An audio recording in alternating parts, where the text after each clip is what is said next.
So Operation Sindoor. By now you must have already seen the details of whatever happened. So we'll briefly look at the issue here.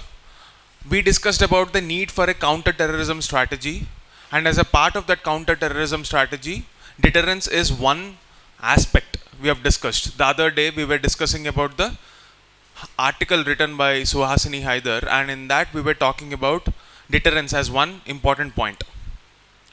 So military deterrence, Operation Sindoor, is that component of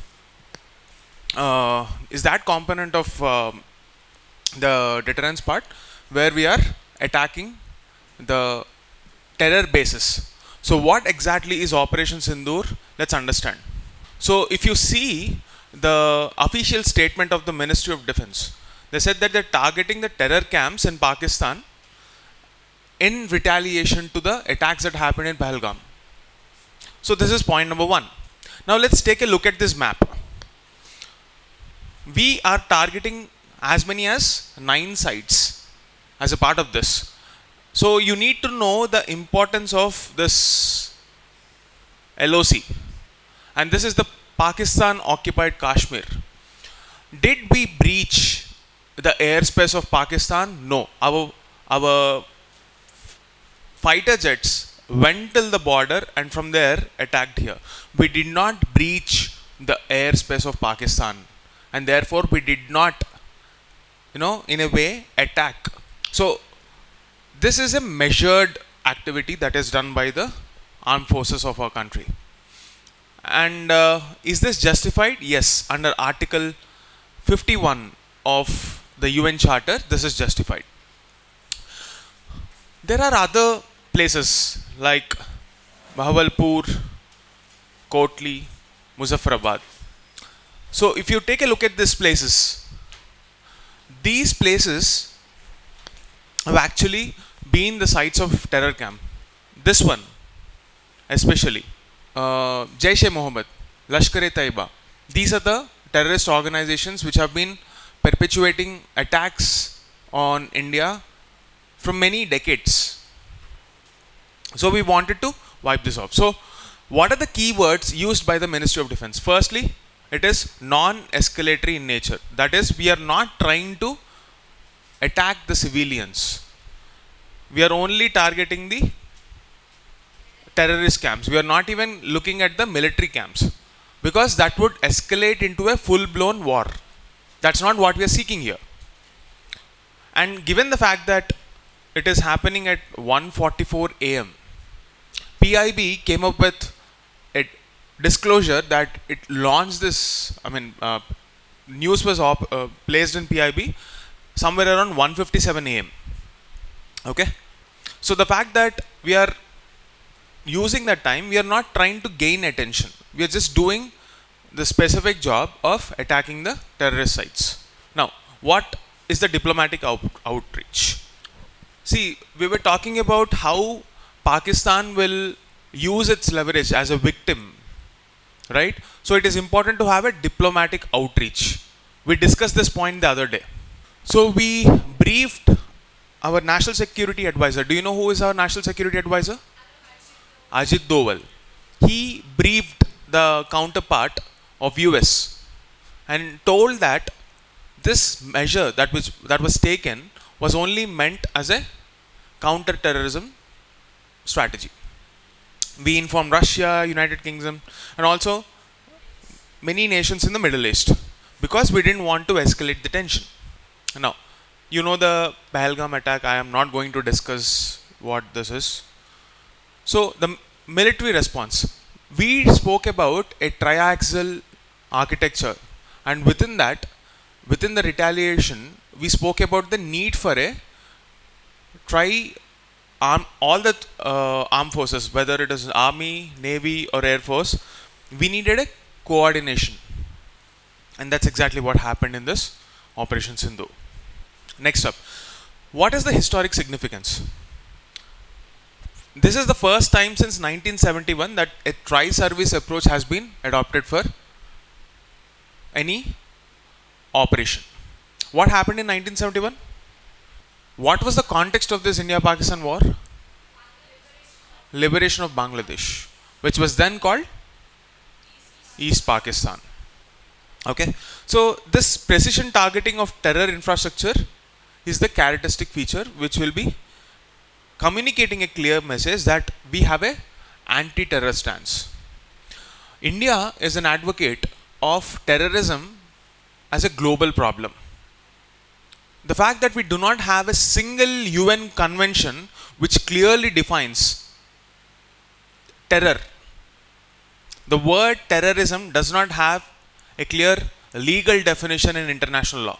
UNSC, which was existing from the times of World War II, was supposed to address this problem. Terrorism is also a roadblock for peace, right?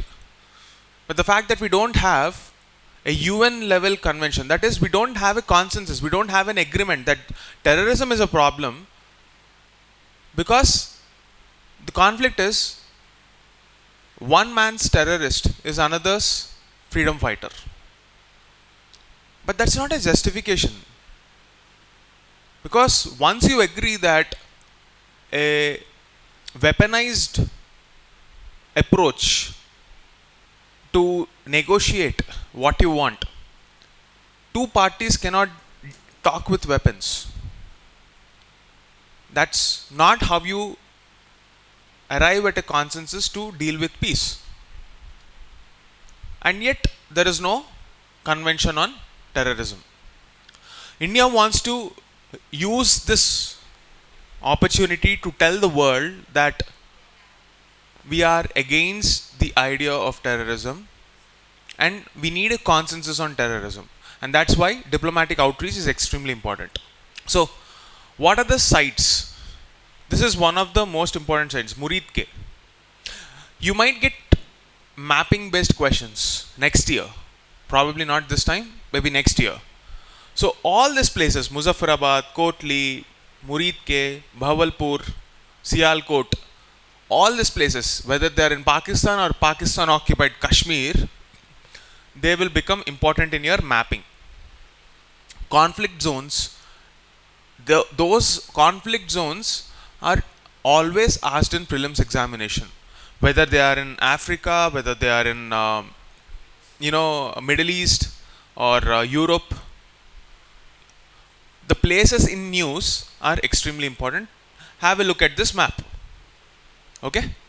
Now, what are the additions? See, this is Jaish-e-Mohammed, Bahawalpur. That's the reason we are attacking there. So you have Lashkar-e-Taiba, Jaish-e-Mohammed, Jamaat-ud-Dawa. These are some of the terror organizations which are acting against the sovereignty of this country. See, even in this specific attack, Operation Sindoor, we have a connection with what happened in Balakot. Okay? Even during the time of these attacks, the same places which we wanted to target today were also in focus back then. But we were not prepared with complete information. We did not want to carry out any attack that might cause a collateral damage to the civilians. So this time, with much more clearer information, we have destroyed those camps. That's what happened. What is the strategic timing aspect of this Operation Sindoor? Firstly, it was a very calculated approach because we did not hastily react. We took almost 2 weeks of time, gathered intelligence, prepared for this event, and then attacked the bases properly. And this was a pre-dawn approach, meaning it was happening when the world was asleep. So it did not attack any civilian, it did not cause any escalation which might, trouble the civilians. And even within our own country, we prepared the world and our citizens that on 7th of May, we might have a drill, civilian drill, which will make us ready for what can happen as a after reaction. So, if we have to talk about this opportunity as a time where we have to focus on civil defense preparedness, another aspect of internal security. Right now, if some attack happens, do you think our country is ready to handle that? We don't know what to do. Situations like that should not happen again. So we have to normalize this mock drills going forward. We have to increase our capabilities to handle emergencies, both at a national level and subnational level. And finally, whenever you carry out attacks like this, this is a case study to tell that the timing of any activity that you do is important in international relations.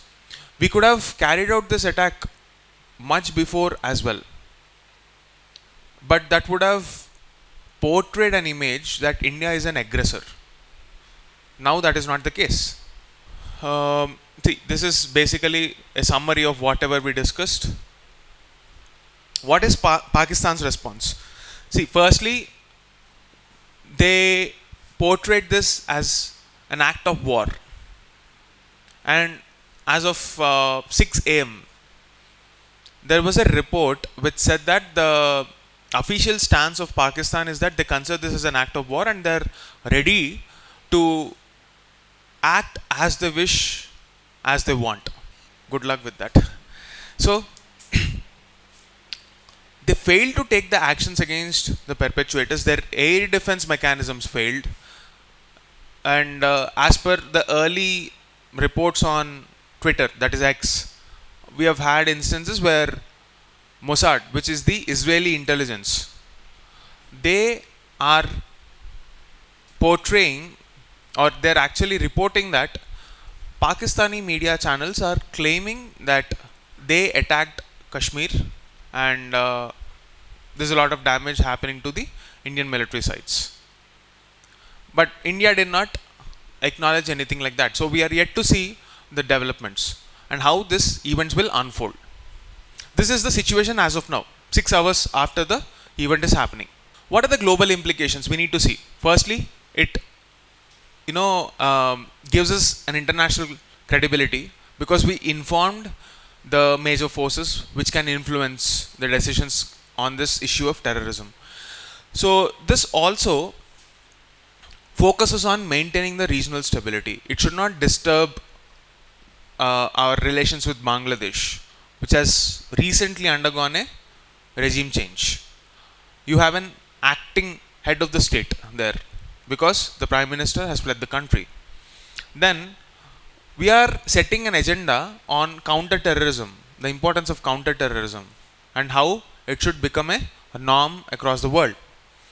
And we are also protecting our citizens against the external threats, and we have tried to build the morale of country after an attack like Pahalgam. These are the points that you need to take away. Now, what is the international legal framework that you need to understand, which can be important from your prelim standpoint? Okay. So firstly, the UN Charter, Article 2, Clause 4. This can be the single most point that can be used by Pakistan, saying that India violated the UN Charter. It prohibits threat or use of force against territorial integrity of states. See, India claims that we are only acting in our defense. But Pakistan says that the fact that you are launching missiles on Pakistani soil is an attack on our sovereignty. So which side is right? You also have Article 51, which talks about the self-defense principle. We are not attacking first. We are retaliating in defense. And we are using force only at designated terrorist sites. So this is our defense. Having said that, we also did not breach the airspace of Pakistan. So Article 2, Clause 4 and Article 51 of the UN Charter. These two conflicting claims can be settled through this fact that we did not breach the airspace, and secondly, we did not attack the civilian or military infrastructure. So there is something called Chicago Convention. Okay. So this establishes complete sovereignty over territorial airspace. We did not breach that. Counter-terrorism exceptions. Sometimes we need to focus on amending this UN Charter to include counter-terrorism activities also within the ambit of this self-defense principle. Right now, we don't have such. What is India's message? We are saying that we are doing this for self-defense. We are not an aggressor. We are saying that we have zero tolerance for terrorism. And our Prime Minister or Defense Minister tweeted saying that justice has been served. Jai Hind. So, both internally to build the morale of our citizens and externally to send a message that we are not okay with terrorism, this Operation Sindoor is a case study. So this is the ministry's statement. Okay. So you need to know about Maulana Masood Azhar, a designated terrorist. The definition of terrorist is a problem for the world.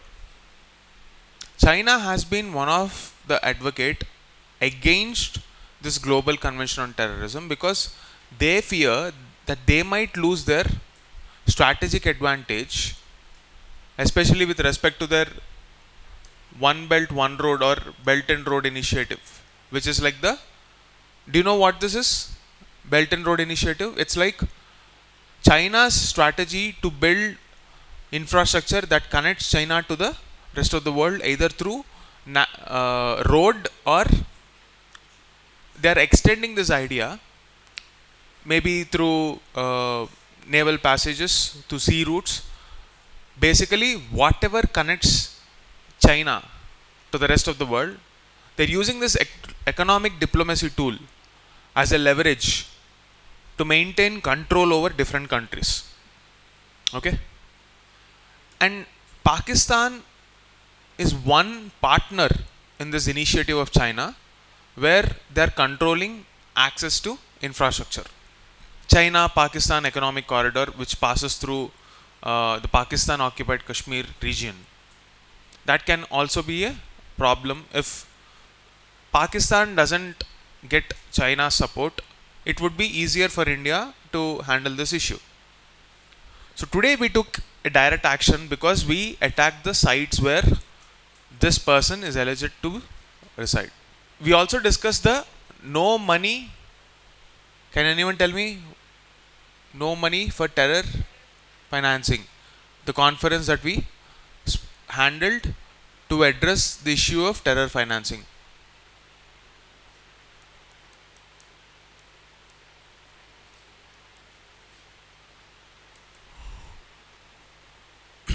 So what are the implications looking forward?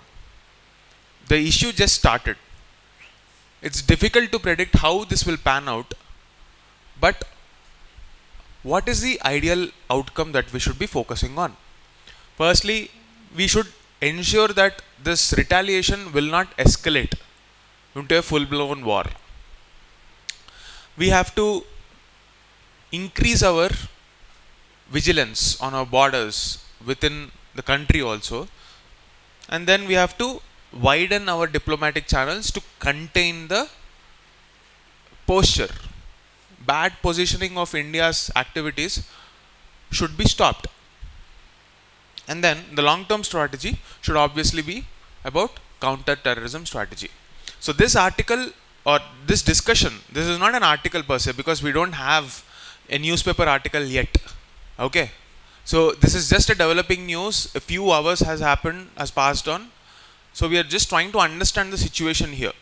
Even to prepare this PPT took me like a couple of hours to collate it, the information from different sources. So here you have to link it back to a topic which has been in news for almost a decade now. Comprehensive Convention on International Terrorism. So this proposal first came in 1996 when there were many cross-border terror attacks, right from the 1993 Bombay Stock Exchange bomb blasts. Many other bomb blasts happened. So the purpose of this is to have a clear-cut definition of terrorism and prosecute those terrorists across countries, not just in India. And then there is this UN Resolution 1267, which is an issue-specific resolution. Resolutions are always issue-specific. So we will discuss about this UN Resolution 1267 in further classes. Okay, those are specific issues only for a specific event. But we should not have such ad hoc mechanisms. We need, what do you mean by an ad hoc mechanism? It's temporary mechanism. It's not like we should not have mechanisms like as if they are a band-aid. Wherever surgery is required, we need to perform that, complicated surgery. You can't expect to just put a band-aid on that deep cut and expect the wound to heal. A surgery requires a surgery. A band-aid fix is not going to help. A cosmetic fix is not going to help. You need to address the root issue. Okay? So what are the key obstacles to the agreement? Main problems blocking agreement are Western countries worry about civil rights. Islamic nations want exceptions for freedom fighters. They believe that these people are freedom fighters. Because of this disagreements over definitions, the draft has been stuck in a UN committee since 2004. Even though most countries agree that terrorism needs a coordinated response. So time has come to make this a global agenda. So this is the news that we have to focus on today. We will be dealing with other important news when the time comes. Okay?